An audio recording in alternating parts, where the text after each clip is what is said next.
Mais les gars, vous avez déjà goûté des raisins secs? C'est trop bon, c'est moelleux, ça fond dans la bouche, ça a un petit goût sucré. Ah pardon, on était en vidéo.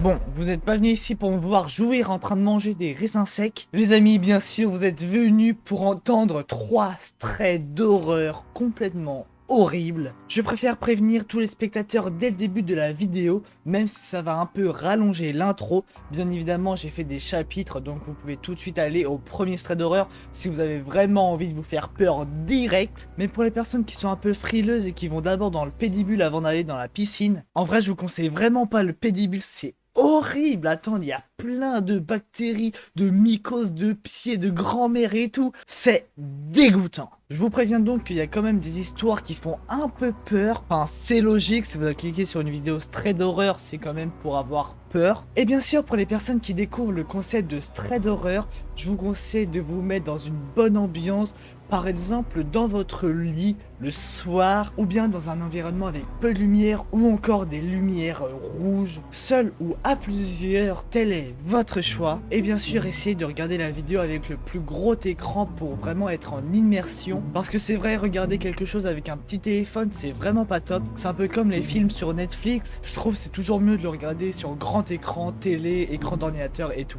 Allez, tenez bon, l'intro est bientôt finie. Bien sûr, avant que la vidéo commence, je tiens à préciser que je m'approprie le concept de straight d'horreur. Je ne vais donc pas raconter des straits d'horreur à la 3e personne, mais plutôt à la première personne, puisque je trouve que c'est plus immersif. On ressent vraiment plus les émotions de la personne qui vit le stress d'horreur, et peut-être on est un peu plus empathique et on ressent mieux les émotions. Parce que oui, l'émotion est centrale dans le concept de stress d'horreur. Bon, je pense que je vous ai bien préparé, alors nous pouvons tout de suite commencer par le premier stress d'horreur, qui sera le seul stress d'horreur de cette vidéo à la 3e personne, puisque c'est quelqu'un qui va raconter l'histoire qu'un ami à lui a vécu. Alors bien assis ou bien allongé derrière votre écran, let's go!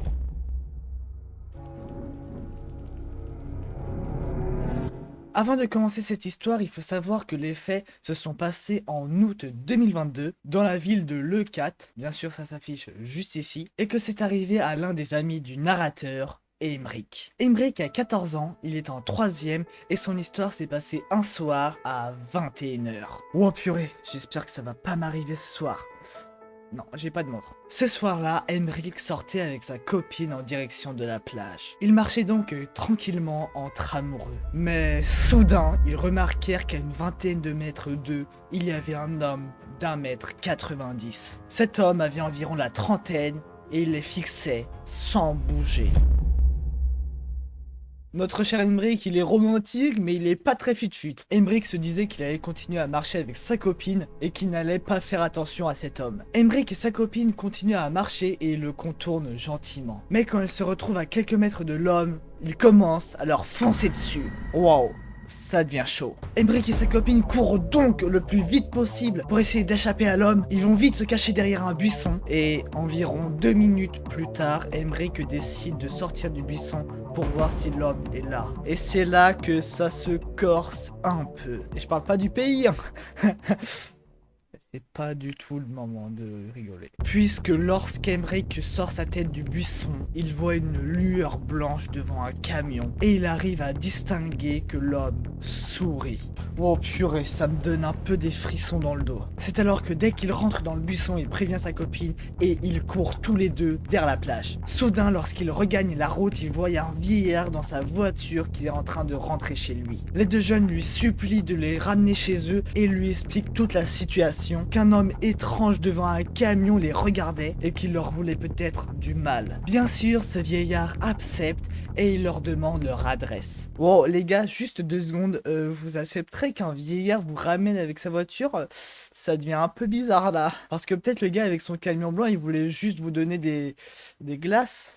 Ouais, moi je pense que je serais aussi allé avec le vieillard en fait. Tout est donc parfait, Emmerich et sa copine s'apprêtent à rentrer dans la voiture, mais l'homme qui les poursuivait arrive en courant. Et le plus drôle dans l'histoire, c'est que dès que l'homme est arrivé et qu'il a vu que Emmerich et sa copine étaient avec une autre personne, il est parti dans l'autre sens. Oh, je pense que le vieillard il devait avoir un fusil à pompe parce que là je comprends pas. Voilà, Emmerich et sa copine sont donc rentrés chez eux grâce au vieillard. Je pense que c'est une expérience assez flippante, hein. Tu te balades avec ta copine sur la plage et là tu vois un gars qui te fixe et qui veut t'emmener dans un camion, enfin on comprend pas vraiment le délire. Je pense que cette expérience elle est déjà assez traumatisante, mais malheureusement ça ne s'arrête pas là.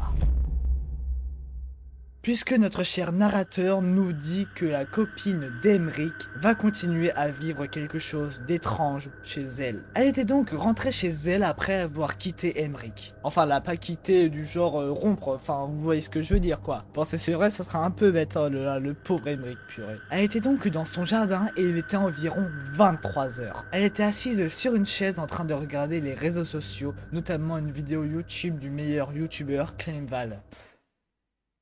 Non, il n'y a pas écrit ça malheureusement. Quand soudain une camionnette se gara devant chez elle. Et au volant se trouvait la personne qu'ils avaient rencontrée sur la plage. Wow, là les gars, ça commence à devenir vraiment chaud. Et la personne, comme à son habitude, la regardait en souriant. Purée, le gars, ça a l'air d'être un sadique, je suis sûr que c'est un dentiste ce type. Dès qu'elle le vit, elle coura jusqu'à sa maison, s'enferma et alla vite voir ses parents. Elle leur expliqua tout ce qui s'est passé et bien sûr ses parents appellent la police. À partir de ce moment-là, tout s'est passé très rapidement, la police est arrivée, elles ont retrouvé la personne dans sa camionnette et l'ont interrogé. Quelques jours plus tard, il se retrouve donc en prison pour des raisons que personne ne connaît, mais c'est alors que quelques semaines plus tard, il s'échappe. Oh purée, alors le gars c'est un sadique dentiste, je suis sûr qu'il a fait une prothèse dentaire à un garde, je sais pas quoi, pour sortir de la prison. Purée. C'est ensuite quelques mois plus tard que Emmerich en parla à la personne qui nous a fait le Reddit, et l'ami d'Emmerich ne nous en dit pas plus. On ne sait donc pas ce que cet homme voulait à Emmerich et son ami, et surtout comment il avait fait pour retrouver l'adresse de la copine d'Emmerich. Ce sont des mystères auxquels je n'ai point de réponse. N'hésitez pas bien sûr à me dire vos théories sur ce sujet en commentaire, ou bien si c'est juste un vendeur de glace avec sa petite camionnette blanche qui voulait donner des glaces et des sucettes à Emmerich et sa copine. C'est encore très peu probable, purée, qu'est-ce que j'invente moi?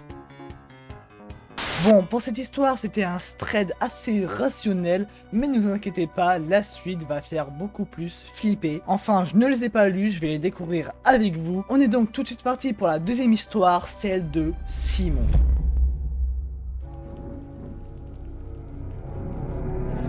Salut, je m'appelle Simon. Non, moi c'est Clément, mais comme je vous ai dit, je vais raconter une histoire à la première personne. Salut, je m'appelle Simon et je vais vous raconter une histoire qui s'est passée il y a 2 ans. Alors, tout commence pendant les vacances d'été. Tous les ans, j'allais à Arcachon avec ma famille durant une semaine. C'était vraiment cool, on faisait plusieurs activités comme du surf, de la pétanque, du tennis, etc. Un soir, j'allais au restaurant avec ma famille et des amis. Le repas était très festif, on mangeait bien, mais à un moment, j'ai remarqué qu'une personne me regardait fixement. Cette personne était assise à une table et elle était seule. Mon regard a croisé le sien, mais le sien était très froid et regorgeait de haine. J'ai donc essayé de ne pas y faire attention, je continuais à manger, mais à chaque fois que je me retournais discrètement, je voyais qu'il me regardait toujours. Après je me dis que ce n'est rien, je suis peut-être un peu trop charismatique et tout le monde me regarde. Purée, le petit Simon là, il y a un peu d'ambition. Puis après 10 longues minutes, il arrête de me regarder et sort du restaurant. Après avoir dîné, en sortant du restaurant, je suis allé à côté de ma voiture. Et à côté d'elle, il y avait une voiture avec les pleins phares allumés, le moteur qui tournait. On n'arrivait pas vraiment à distinguer la personne qui conduisait puisqu'on était ébloui. Mais rien de plus, rien d'extraordinaire, rien de paranormal. Après tout de même, je commençais à me poser des questions et je me demandais bien qui était derrière le pare-brise. Cette voiture ne bougeait pas, on est donc monté dans la nôtre et on est parti. On était en train de rouler, mon père racontait des blagues, tout se passait très bien. Mais quand je me suis retourné, j'ai vu que la voiture nous suivait. Et cette image de la voiture, je ne l'oublierai jamais. Elle avait les pleins phares et nous suivait de loin. Et c'est là que je me suis dit que quelque chose ne tournait pas rond. J'ai décidé de ne rien dire pour ne pas affoler ma famille. Et j'ai bien fait puisque la voiture a tourné une ruelle avant la rue de notre maison. On rentre donc content à la maison, tout le monde va se coucher et moi je vais aller me brosser les dents. Et moi je vais manger des raisins secs.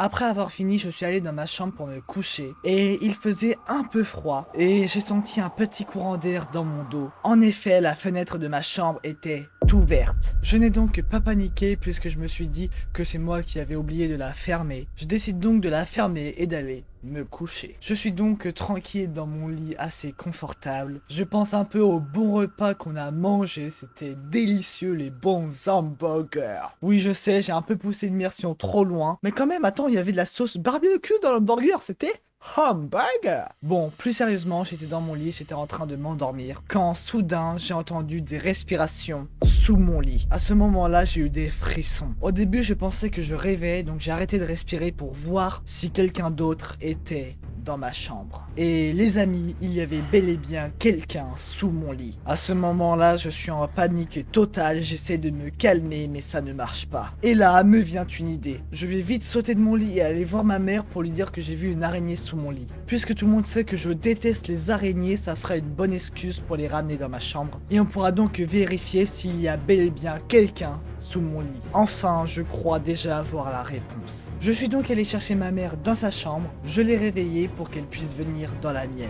Elle arrive donc, elle regarde sous mon lit et il n'y avait rien. Pas de personne, ni d'araignée. Je me suis donc dit que j'ai dû rêver et que mon côté paranoïaque a associé l'homme qu'on avait vu au restaurant avec la voiture qui nous a suivis et une certaine respiration sous mon lit. Ma mère est donc allée se recoucher et moi j'ai fait de même. Cette fois-ci je n'entendais plus rien.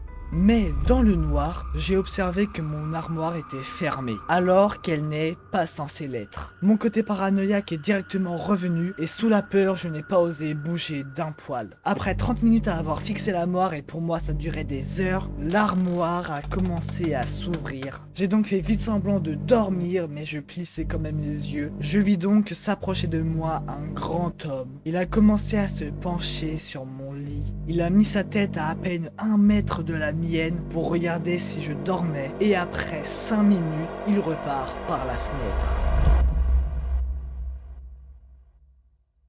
Dès qu'il est sorti de la fenêtre, j'ai couru aller voir mes parents. Cette fois-ci, il n'y avait plus de doute, quelqu'un était bien rentré chez moi. Je les ai réveillés le plus vite possible et j'aurais donc tout raconté. Et à ce moment-là, par la fenêtre de la chambre de mes parents, on a vu quelqu'un qui courait dans le jardin. On a donc vite appelé la police et je me suis dit que c'était le gars qui nous avait suivis en voiture et notamment la personne qui m'avait regardé au restaurant. C'est là où tout s'est expliqué dans ma tête. En fait, la personne ne s'était pas trompée de route, elle connaissait notre adresse et c'était juste arrêté une ruelle avant et elle a continué à nous suivre à pied. La police est donc arrivée le plus vite possible chez nous, elle nous a interrogés et moi je leur ai tout expliqué de A à Z, le restaurant, la voiture et l'armoire dans ma chambre. La police est aussi rendue au restaurant pour interroger des serveurs et les serveurs du restaurant dans lequel on avait mangé ont bien témoigné que cette personne regardait fixement des familles qui mangeaient au restaurant et les suivait jusqu'à leur domicile.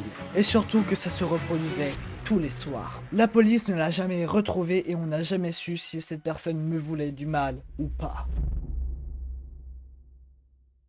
C'est la fin du témoignage de Simon. Wow, les amis, je sais pas ce que vous en pensez, mais je trouve que cette expérience est totalement traumatisante. Une personne te fixe dans un restaurant alors que t'es avec ta famille, puis elle te suit jusqu'à ton domicile pour te fixer 5 minutes en train de dormir. Qu'est-ce que vous auriez fait à sa place? Est-ce que vous auriez gardé votre sang-froid? Parce que la personne, elle aurait très bien pu vous prendre et vous emmener par la fenêtre. Ou bien elle aurait très bien pu vous mettre du scotch pour que vous ne puissiez pas prévenir vos parents. Elle aurait très bien pu vous tuer ou bien vous kidnapper. C'est horrible. Personnellement, je pense que je lui aurais mis une grosse patate dans sa face quand il était à peine 1 mètre. Je l'aurais poussé par la fenêtre et je me serais tiré dans la chambre de mes parents, ça je peux te le dire. Par contre, si la personne elle aurait été armée, là, je pense que je me serais fait caca dessus.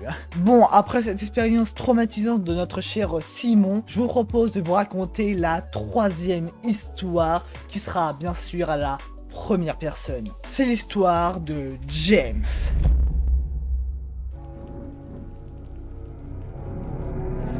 Quelques petits raisins secs pour la route, bien sûr. Oh, un gros raisin sec. Hello tout le monde, c'est James. Aujourd'hui, je vais vous raconter une histoire qui m'a marqué et qui s'est passée en avril 2022 chez ma grand-mère. Il faut savoir que l'histoire se déroule dans l'appartement de ma grand-mère. Donc je vais vous faire un plan. Oh mais attends, c'est génial, il va nous poster un plan sur son compte. Bon bah les amis, parfait, je vous affiche le plan si je l'ai trouvé. Ça pourra nous mettre encore plus dans l'immersion pour l'histoire. Pour la description de la maison, il y a 3 chambres, l'ancienne de mon père, l'ancienne de mon oncle et la chambre de mes grands-parents. Les 3 chambres sont toutes alignées et il y a un long couloir qui les relie. La chambre de mon oncle est au milieu et le salon est collé à la chambre de mes grands-parents. Et pour accéder à la cuisine, il faut donc passer par le salon. Donc pour en revenir à l'histoire, elle s'est passée en 2022 alors que je dormais chez ma grand-mère avec ma sœur. Avec ma sœur, on a un bad feeling de son appartement depuis assez longtemps. En gros, pour les gens qui sont nuls en anglais, ils se sentent pas vraiment bien là-dedans. James nous explique qu'il a commencé à sentir ce pressentiment depuis que son grand-père est mort. Il est décédé en 2020. Depuis, James et sa sœur ont un peu peur de dormir proche ou bien dans la chambre de ses grands-parents et ils font des cauchemars d'horreur sur cette chambre dès qu'ils dorment dans la maison de sa grand-mère. Ce soir-là, on dormait là-bas dans la chambre de mon oncle. Et ma grand-mère, elle, dormait dans la chambre de mon père. La soirée se passe bien, on mange et on regarde un film jusqu'à 23h30. Ensuite, ma sœur et moi, nous décidons de nous coucher. On dit bonne nuit à notre grand-mère, puis on s'endort. Après, il faut savoir que dans notre lit, je dors au bord et ma sœur adore collée au mur. C'est un détail assez important pour la suite. Puisqu'après, un peu plus tard dans la nuit, je me suis levé pour aller aux toilettes et chercher un verre d'eau. Je vais donc chercher mon verre dans la cuisine pour le boire et sans prêter trop attention au salon. Je bois donc mon verre dans la cuisine, puis je repasse par le salon pour aller me coucher. Mais cette fois-ci, j'ai remarqué quelque chose d'étrange. J'ai tout simplement vu ma sœur couchée sur le canapé en train de dormir. Je ne comprenais pas. Je suis allé la voir, je lui ai demandé quelle heure il était et elle m'a tout simplement répondu qu'il était 4 heures du matin. Je me suis donc dit qu'elle avait préféré aller se coucher sur le canapé et moi je suis allé retourner dans la chambre de notre oncle comme si de rien n'était. Je me rendors donc dans mon lit et j'ai passé une bonne nuit sans cauchemar. Le matin, je me réveille à 11 h et, à ma grande surprise, je remarque que ma sœur est dans mon lit. Je commence un peu à flipper, je comprends vraiment pas ce qui s'est passé. Je vais vite fait dans le salon pour voir ce qu'il y a sur le canapé et il n'y avait personne. Et petit détail intéressant, je remarque que mon verre est toujours à la même place où je l'avais posé. Je décide donc de ranger mon verre et 40 minutes après, ma sœur se lève. La journée passe, on va à Paris, on profite. Et le soir, à table, l'heure venue, je demande à ma sœur ce qui s'était passé la veille. Pourquoi elle est sortie du lit pour aller sur le canapé pour ensuite revenir. Et elle m'a répondu qu'elle n'était jamais allée dans le salon ce soir-là, qu'elle n'avait jamais quitté le lit ni la chambre de mon oncle. Au début, je me suis mis à rigoler puisque je pensais qu'elle me faisait une blague et qu'elle essayait de me faire peur puisque c'était un peu son habitude. Mais elle m'a ensuite juré qu'elle n'était jamais allée sur le canapé du salon. Et ma sœur, je la connais bien, quand elle jure, c'est pour de vrai. Et à ce moment-là, j'ai vraiment commencé à flipper. J'ai donc jamais compris pourquoi j'avais vu quelqu'un sur le canapé qui ressemblait très fortement à ma sœur. J'ai peut-être rêvé, ou bien ma sœur ne me dit pas tout. Enfin, à l'heure d'aujourd'hui, quasiment un an après, je ne sais toujours pas qui j'ai vu ce soir-là dans le salon. Était-ce ma sœur? Un intrus? Malheureusement, on ne le saura jamais.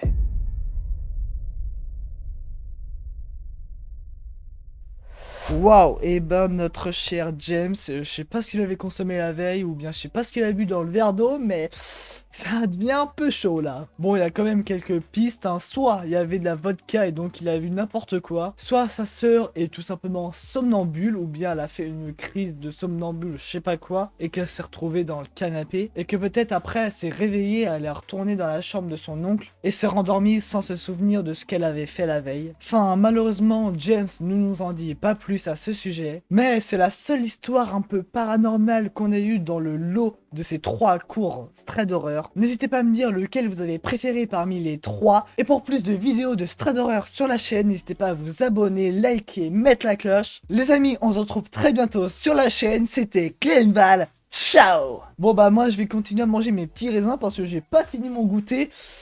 Alors, il est 20h34. Et non, j'ai toujours pas de montre, c'est mon téléphone. Je vous dis à très bientôt sur la chaîne. Merci d'avoir suivi les gars.